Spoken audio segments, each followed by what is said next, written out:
Hello everyone, in this video I'm going to explain you about shortest job first. So the problem states Geek is a software engineer. He is assigned with the task calculating average waiting time of all the processes by following shortage job first policy. Okay, so the shortage of first SJF is also known as SJF or shortage of next is a scheduling policy that selects the waiting process with the smallest execution time to execute. So given an array of integer bt, they have given array of integer bt of size n. Let's take size it as n bt dot size, and array bt denotes the burst time of each process. Burst time is basically to execute one process, what is the time needed. So that is known as burst time. Calculate the average waiting time of all the processes and return the nearest integer which is smaller or equal to the output. So let me go through the example what it is saying.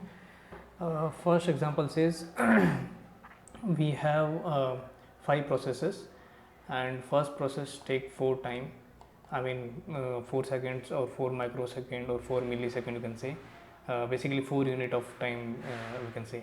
And second process take 3 unit of time, third process take 7, fourth process take 1 unit of time, and fifth process take 2 unit of time. So SJF, basically SJF scheduling algorithm, what it says is the process which has the lowest burst time, these all are the burst time. So we have to take that and give it to the CPU so that it gets executed. So in this case, as you can clearly see, 1 is shortest among all, so 1 we will give to the CPU. So when 1 is giving to the CPU, so it will be instantly going to the CPU. So waiting time is 0 here. We don't have any process. And second shortest burst time process is 2. So we are taking 2. So for this waiting time was 0, and till this process gets executed, so it will take 1 unit of time. So we need to wait 1 unit of time so that this process will get executed. Okay, so for 2 waiting time is 1, for 1 it was 0. Now shortest job is 3. Okay, so for 3, as you can see, in order to execute 3, this job and this job both has to be executed. So 1 plus 2 is 3. So its third process waiting time is 3. Next shortest job is 4. So as you can see, to execute 4, it has to wait till all these 3 gets executed. So as you can see, 1 plus 2 plus 3 is 6, and last will be 7. So it will wait for these 4 process to get executed. So 1 plus 2 plus 3 plus 4, which is 10. So these are all the waiting times. So we need to find the average of waiting time. So if you sum up all this, 10 plus 6 16 plus 3 90 plus 4 120. So waiting time is total waiting of 20, and there are 5 processes. So answer is 4 in this case. Got it? So they have given 4. Let's go to the example 2. In this case, they have already given as sorted array. In this case, by the way, we need to sort the array, so we can take one by one element. In this case, as you can see, first process we have, second process we have, let's say third process we have, and fourth process. So first process will go instantly, so waiting time is 0 into the CPU, so waiting time is 0. So in order to go to second process, we need to wait 0 plus 1. Okay, 1 unit of time. In order to go third process, it has to wait, this is waiting time for the 2 plus 1 is 3, you can say this way, and waiting time of this 4 will be 3 plus 3 is 6.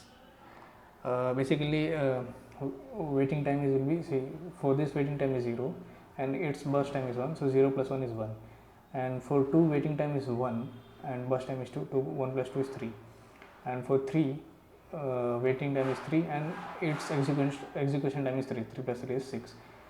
So these are all the waiting times. If you sum up, 6 plus 3 is 9 plus 1 10, 10 by 4 is 2.5, but question says we need to return nearest integer smaller than equals to this value. So nearest integer is 2. So I think you got the problem statement. Let's code it. We have taken integer. Now what we'll do is we'll take one long waiting time. First time waiting time will be 0, as we have seen here. First time waiting time will be 0. And let us take total waiting time also. Total waiting time, that is also initialized to 0. Total waiting time, basically what it does is it just sum up this value, this below value 0136, and we need to run a loop for int I equals to 0, I less than n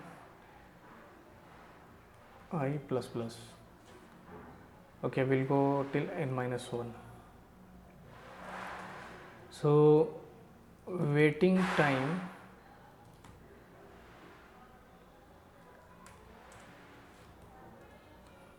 reset, let me reset, this will go till n only. So see, total waiting time plus equals to waiting time, meaning when we are going into a loop for the first job, waiting time is 0. So we'll just simply add the waiting times. Okay, waiting time, we'll add waiting times. This is waiting time for 0, this is waiting time for 1, this is waiting time for 3, this is waiting time for 4. So when we are going into loop, we'll take one variable, total waiting time, so we'll just keep on adding. Okay, so that is here, total waiting time is equal to waiting time, and waiting time for the next element will be bt of I. Okay, so as you can see here,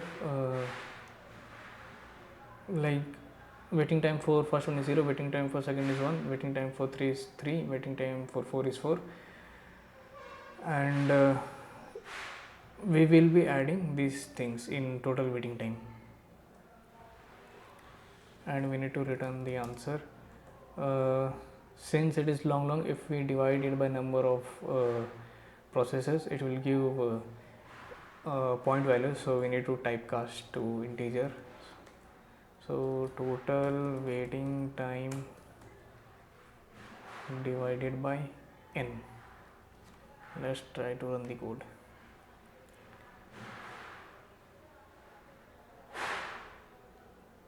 Okay, I think we need to swap these values because for the first one, waiting time is bt of I.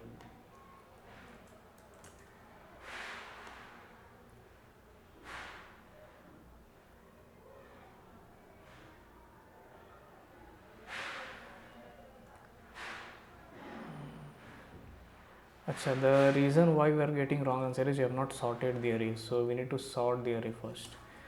Okay, sort bt dot begin, bt dot end.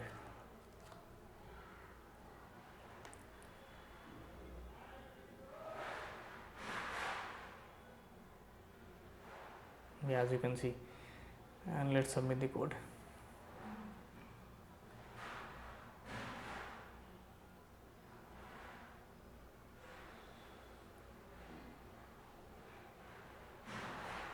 Yeah, it is correct.